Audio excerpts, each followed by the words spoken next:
Hello kids, আজকে আমি তোমাদের জন্য ইংলিশের আরও একটি ওয়ার্কশিট নিয়ে এসেছি। এই ওয়ার্কশিটে চলো দেখে নিই তোমাদেরকে আজকে কি করতে হবে। আজকে দেখো কোয়েশনে আছে match the following. Left hand সাইডে আমি কিছু ওয়ার্ডস দিয়েছি, রাইট হ্যান্ড সাইডে আমি কিছু ওয়ার্ডস দিয়েছি। লেফট হ্যান্ড সাইডের সাথে রাইট হ্যান্ড সাইড ম্যাচ করতে হবে। কি ম্যাচ করতে হবে দেখি। ফার্স্টে দেখো আছে ম্যাসকুলিন অ্যান্ড রাইট হ্যান্ড সাইডে আছে ফেমিনিন, মানে ম্যাসকুলিনের সাথে ফেমিনিনকে আমাকে ম্যাচ করতে হবে। চলো দেখিনি। ফার্স্টে আছে দেখো স্যার। স্যার এটা হচ্ছে ম্যাসকুলিন ওয়ার্ড, তার সাথে ফেমিনিন কি হবে? আন্ট, গার্ল, মিস্ট্রেস, ওয়াইফ নাকি ম্যাডাম? তোমরা জানো স্যারের অপোজিট ফেমিনিন কি হবে? ম্যাডাম।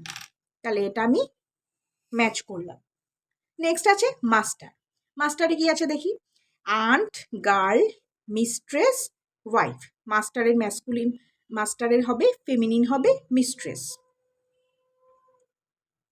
নেক্সট দেখো হাজব্যান্ড। হাজব্যান্ডের কি হবে? তোমরা সবাই জানো আন্ট হবে না, গার্ল হবে না, ওয়াইফ হবে। Husband, wife. Next uncle. আঙ্কেলের ফেমিনিন ওয়ার্ড হবে আন্ট। অ্যান্ড নেক্সট বয়। বয়ের ফেমিনিন ওয়ার্ড হবে গার্ল। ওকে, আন্ডারস্টুড।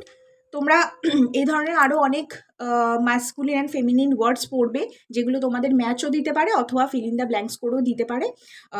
এক্সামে কিন্তু এগুলো ভালোভাবে আসে, তোমরা সুতরাং প্র্যাকটিস করবে।